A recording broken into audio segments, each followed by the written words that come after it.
Contrapunto Primera Emisión. Contrapunto Primera. El siguiente es un espacio contratado. Huancavilla 830 AM Radio no se responsabiliza por las opiniones vertidas en el mismo. Que elija a los miembros del Consejo de Participación. Entonces,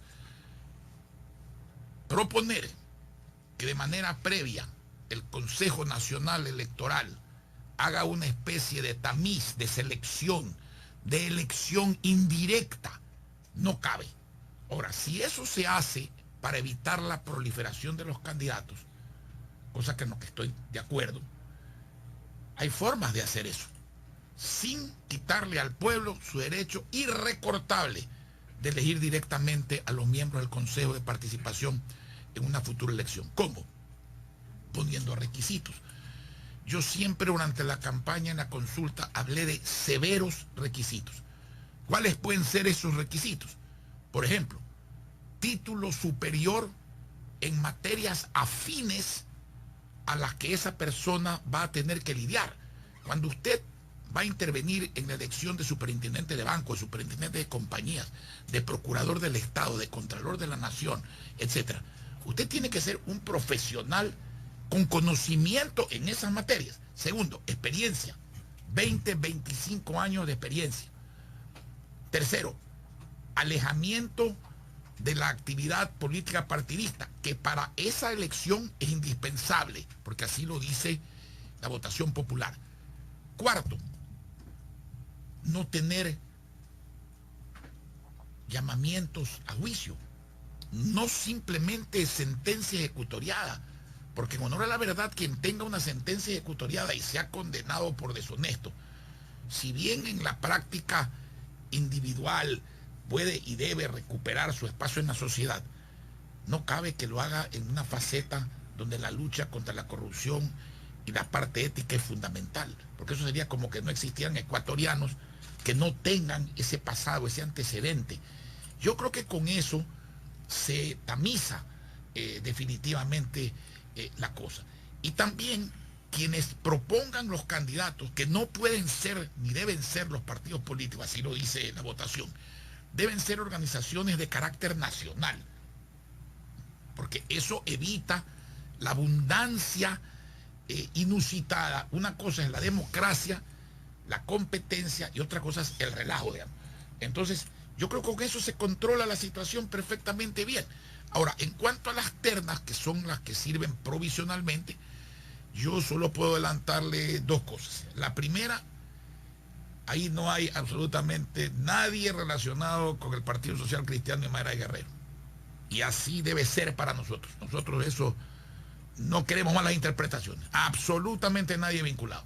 Y en segundo lugar, sí veo que hay, sin perjuicio de aquello, nombres valiosos, personas capaces, con trayectoria en su inmensa mayoría.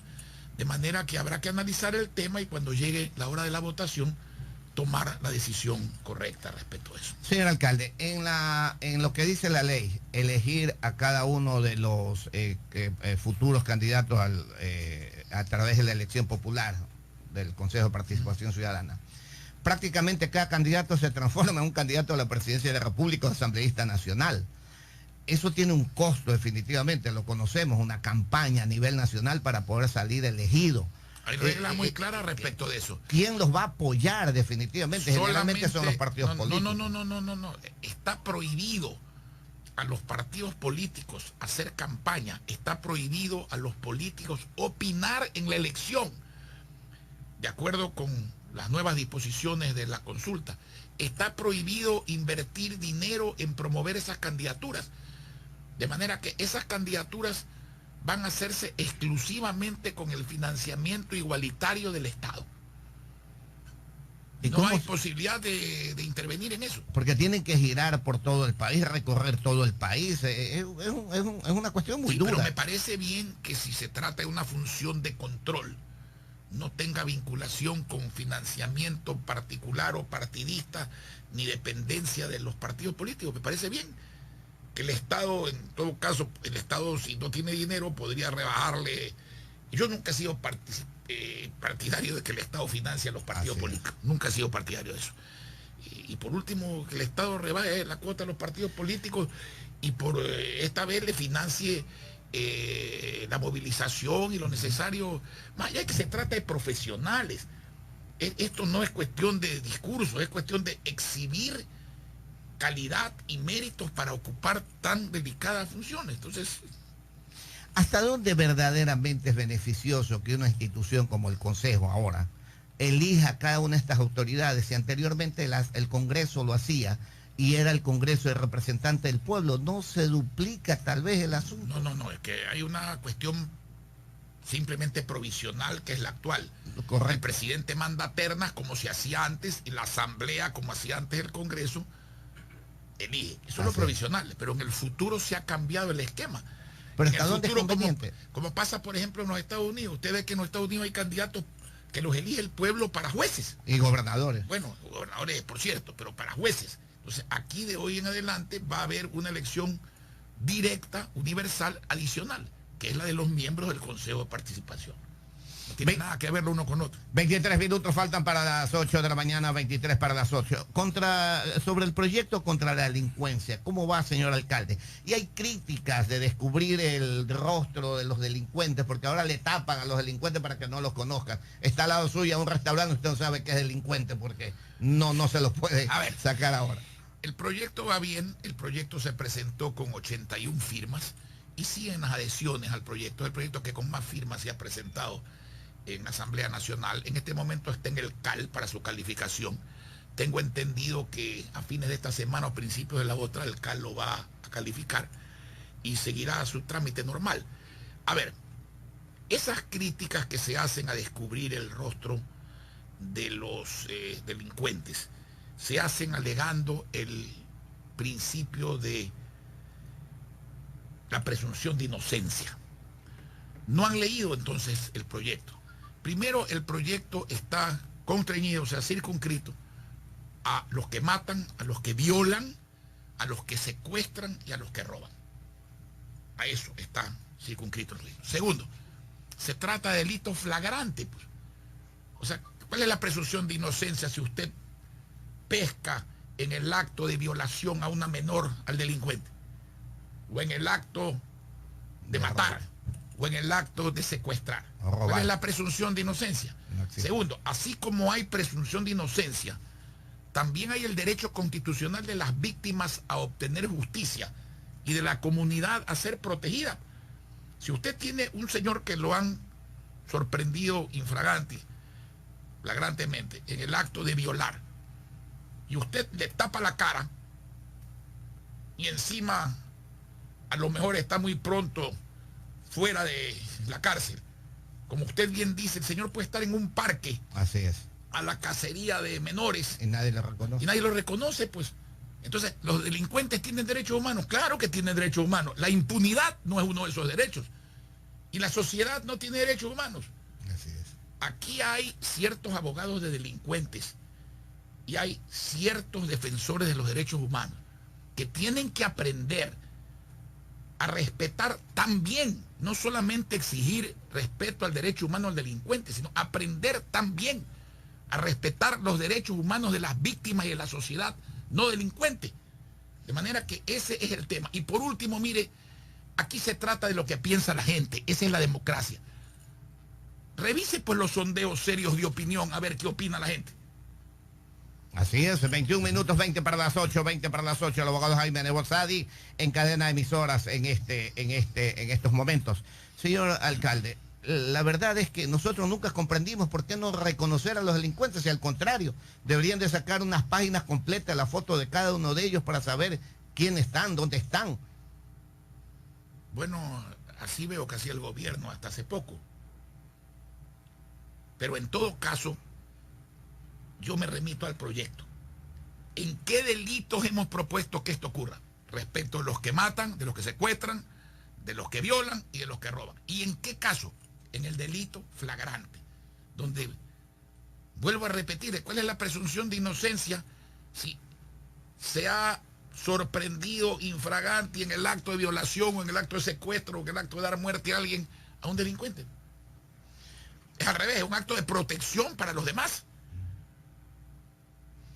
Faltan 19 minutos para las 9 de la mañana. Por ahí apareció un muerto, resucitó un muerto, mejor dicho, mi querido señor alcalde. Un señor que en su momento se opuso totalmente, apoyado por el gobierno en ese momento, contra el monumento del señor, del ingeniero Don Febres Cordero, que tanto lo recordamos. Ahora, con un proyecto tan grande que no solamente es de Guayaquil, sino de dos cantones, como es Guayaquil y Durán, el proyecto de la Aerovía, se niega que se expropie una piscina que hace 50 o 70 años no está funcionando. Ya creemos que ya no es ni piscina, sino guarida de ladrones. No hay que confundir. El problema de la expropiación es con un terreno en Durán. Ya, en Durán es uno, y al de acá de Guayaquil... otro es el de la piscina, entre comillas, que como usted bien dice, es una edificación en estado ruinoso desde hace 40 años. Una poza que reviste... Los hay malecón está ubicado. Los de Malecón, en la esquina. Entonces, a ver, ambos casos tienen una coincidencia. Se trata de actuaciones inconstitucionales. Y todo lo que vaya contra la Constitución de la República, de acuerdo con el artículo 424 de la misma Constitución del Estado, carece de eficacia jurídica. Hay la obligación de no acatarlo. Y eso es lo que va a hacer el municipio de Guayaquil. No acatar. Y la prueba de eso es que la obra sigue adelante. Ahora, más allá de esa posición, sí vale la pena analizar lo que ha pasado, ¿no es cierto?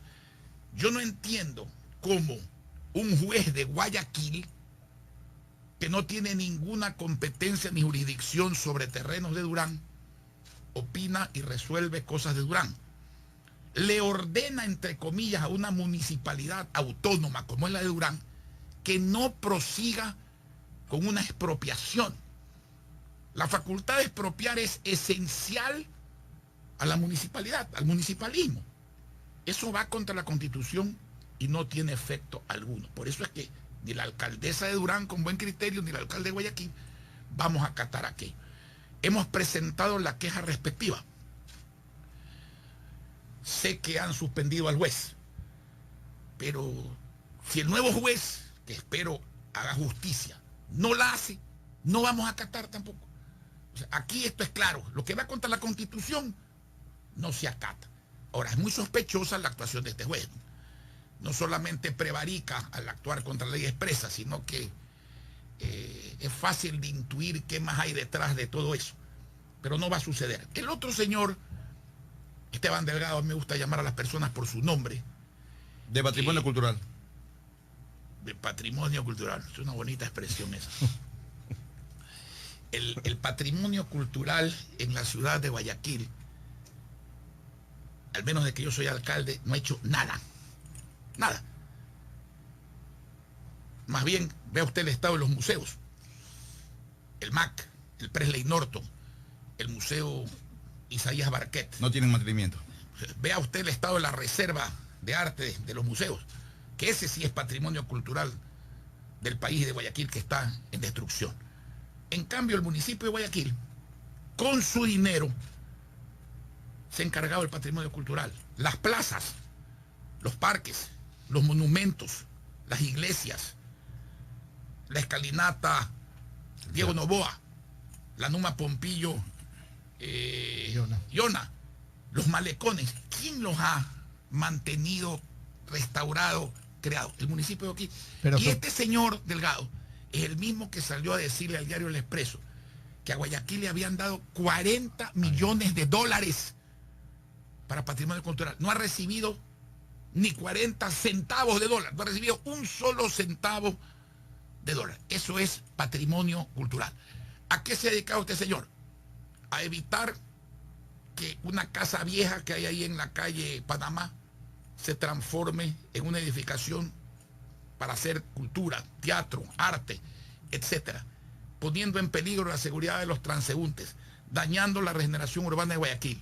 Luego se opuso al monumento del ingeniero Febres Cordero. Yo pregunto, ¿hasta cuándo este malqueriente de Guayaquil, funcionario irresponsable e incapaz, va a seguir cobrando dinero del Estado? Para hacer nada, por hacer nada. Ahora, cosa muy distinta, cuando nosotros terminemos la estación de la Aerovía, le vamos a poner a esa estación los 4 mosqueteros, en relación a rendir un homenaje real, respetuoso A los nadadores. Que en 1938 y desde allí enorgullecen al Ecuador. Se pondrá la respectiva placa de bronce, posiblemente una remembranza arquitectónica de lo que fue ese lugar cuando se lo respetaba, pero que Patrimonio Cultural no haya hecho absolutamente nada allí durante décadas, que eso sea un muladar conocido por todos quienes habitamos Guayaquil, y ahora salga a detener, a tratar de detener una obra como la Aerovía. Mire usted, si algo requiere el país hoy día es seguridad jurídica. Así es. Y esta contratación es con el gobierno de Francia en su financiamiento, ni siquiera con el contratista de la obra, que es cosa aparte. Quien financia la obra es la Agencia de Desarrollo del Gobierno de Francia. Y esta gente está sorprendida. Por un lado, un juez que debe hacer justicia se presta para intereses oscuros a tratar de, violando todas las normas constitucionales y abusando de una competencia, una jurisdicción que no tiene, tratar de paralizar la obra. Y por otro lado, un señor de Patrimonio Cultural que confunde lo viejo, lo vetusto, lo ruinoso con lo histórico y lo cultural, trata, simplemente basado en sus antecedentes de malquerencia a Guayaquil, de tratar de evitar esta obra que definitivamente es un orgullo para la ciudad, un orgullo para Urán, que va a permitir que 40.000 personas que hoy día toman en hora pico una hora en llegar al centro de la ciudad, lo hagan en 20 minutos, en cómodas cabinas con internet gratuita, sin cable, a su disposición, que va a descongestionar en ese mismo monto de pasajeros el puente de la Unidad Nacional, la vía Menéndez-Gilbert, a la que si le sumamos los otros dos puentes, el que une San Borondón con Guayaquil y el que va a unir Daule con Guayaquil y el que va a hacer el gobierno, que es el puente sur de gran utilidad, contribuye enormemente a resolver el problema de tráfico. Entonces, estos señores nos van a enseñar a nosotros a respetar la historia, a hacer aquí parques, plazas, monumentos, a cuidarlos, a restaurar iglesias, a restaurar qué era el Cerro Santana, Cerro de Fundación de Guayaquil, con el debido respeto, señores, qué era antes que nosotros interviniésemos allí. Las casas de las Peñas, que era lo más antiguo que tiene Guayaquil después del incendio de 1896, estaban en estado ruinoso, desbaratándose ante la presencia de patrimonio cultural. Repito, vea los museos, vaya, entre al MAC, mire el estado del MAC, investigue el estado de la Reserva de Arte del MAC, o del Museo Isaías Barquet, o el Museo Presley Norton. Y este señor viene a hablarnos aquí de patrimonio cultural. Y por eso se estaban llevando los cuadros diciendo que Guayaquil no tiene cultura. Bueno, con el debido respeto a la ciudadanía, que se busquen un pendejo que les obedezca. Cuando se trata de defender a Guayaquil, aquí no hay pendejos. Así es. La Aerovía va porque va, alcalde. No va porque va porque es necesaria, va porque es legal, va porque es constitucional y va porque no la va a detener ningún malqueriente de esta ciudad. Por último, ¿qué ha hecho él en tantos años? Nada. Para la ciudad de Guayaquil, absolutamente Bueno, eso no nada. sabe usted ni yo. Usted tocó el tema No ha hecho nada bueno. usted tocó el tema de los parques, señor alcalde. El Parque Centenario va conjuntamente con una diligencia que se cumplió ayer por parte de la Defensoría del Pueblo. No. ¿Cuál es esta figura, alcalde? Explíquenos, por favor. 11 para las 8. El Parque El Centenario no es de jurisdicción de la Defensoría del Pueblo, es de jurisdicción del municipio de Guayaquil. Hemos abierto una segunda puerta conectando la puerta de 9 de octubre este con la puerta de 9 de octubre oeste. Y el parque está transformado. ¿Quién destruyó el parque? Los delincuentes, ladrones, gente que practicaba actos allí reñidos con la ética y con la legalidad, etcétera, etcétera, etcétera. ¿El municipio tiene que ver con eso? No tiene que ver con eso. Pero nosotros tenemos que tomar medidas para resguardar los bienes municipales y por la propia seguridad de las personas. Y eso es lo que hemos hecho. Eso es lo que hemos hecho. Hasta una cartomántica tenía supuesto ahí esto del Parque Centenario. Ahí. Bueno, por último, esa no es una actividad delictiva. Lo malo es que ladrones y gente que expendía droga también tenía su puesto en el parque, a vista y paciencia. Y ahí sí no había protesta de nadie. No quiero pensar mal, pero qué raro, ¿no? Cuando estaban los delincuentes dentro del parque no había protesta. Cuando salen los delincuentes para que entre la gente a disfrutar de un parque, entonces hay ciertas protestas. En todo caso, mi amigo, eso para mí es como ir llover. Yo oigo a la voluntad mayoritaria del pueblo de Guayaquil, a quien me debo. Los demás en su sitio. Ya lo dije antes, a mí no me presiona nadie. Definitivamente. La única presión que tengo es la presión del pueblo y de mi conciencia. No tengo ninguna otra presión. 9 minutos para las 8 de la mañana, 9 para las 8, con el abogado Jaime de Bozadi, alcalde de la ciudad de Guayaquil. Pasando a otros temas, señor alcalde, hay varias preguntas. Pero hay una política. El 19 de febrero, ¿cuándo fue? El día lunes. Lunes 19, hoy 21, así es. El calendario electoral dice de que definitivamente tenían ya que nombrar el año electoral, más o menos así dice, ¿no es cierto?, para las nuevas elecciones seccionales. No se ha logrado. Todavía no hay una definición sobre el tema. ¿Nos podría explicar exactamente? Porque los que quieren reelección están hablando sobre el tema. No, lo que dice la norma es que un año antes de la próxima elección no se pueden reformar las normas electorales. Así es. Eso es una las cosa. Normas electorales. Así es. Y lo que dice la norma en esa materia ya específica es que los resultados de la consulta oficialmente ya fueron proclamados hace unos días. Antes del 19. No, nadie habla del 19. Es que hay un calendario electoral que dice que el 19 del otro año de febrero sería... Eso no dice. Lo que dice es que un año antes de la elección... Es que la elección sería el 19 de febrero, el 18. Yo no he sabido que sea eso, la elección. Hay un calendario electoral, tenemos entendido. Y la posesión sería el 24 de mayo. Esa es otra cosa. Claro. Esa es otra cosa. Pero un año antes de que se convoque el proceso electoral, cuya consecuencia será que los ganadores se posesionen en mayo del año que viene, en ese año no pueden haber reformas. Habrá que ver cuál es ese calendario para ver si eso se ha violado o no. Pero todavía no existe ese calendario. Tenemos entendido que había el calendario, no los han insistido. Bueno, hablemos en castellano. Hay gente que quiere que la consulta no se aplique para poder ser reelecto. Ya. Entonces hablemos así, eso es más fácil. Eso es una gran verdad. El castellano es para los que hablamos castellano. Bien, en orden. Señor alcalde, mire, faltan 7 minutos para las 8 de la mañana, perdón. Mire, ayer llovió 10 horas. ¿Qué nos puede informar de Guayaquil? ¿Inundado, no inundado? ¿Qué ocurre? Yo le puedo informar lo que vengo diciendo siempre. Cuando no hay un problema de tabla de agua normal, es decir, de alta marea, ustedes mismos, los periodistas de radio, de prensa y televisión, han venido diciendo que Guayaquil drena perfectamente, por más lluvias fuertes que haya. Y lo hemos visto. Porque cada vez tiene mayor infraestructura de ductos cajón, cada vez tiene mayor cantidad de drenaje pluvial, cada vez tiene mayores válvulas de las que estamos poniendo precisamente para contener el agua exterior por subida de marea. Ahora, cuando la tabla de marea coincide, siendo anormalmente alta, con una lluvia muy pronunciada, en determinados sitios de Guayaquil se produce esa inundación por algunas horas. Pero baja la marea y baja el agua. Conclusión, este no es un problema de drenaje, este es un problema de dragado. Este año se cumplen 50 años, medio siglo, de que no se dragan los ríos aquí. Antes los dragaba el Comité Ejecutivo de Vialidad, hasta que en 1968 el doctor Velasco Ibarra cometió el desacierto de entregar esa institución al Consejo Provincial. Porque el Comité Ejecutivo del Guayas pavimentaba calles y dragaba los ríos. Y no solamente el Guayas, el Daule, el Babahoyo, el Yaguachi.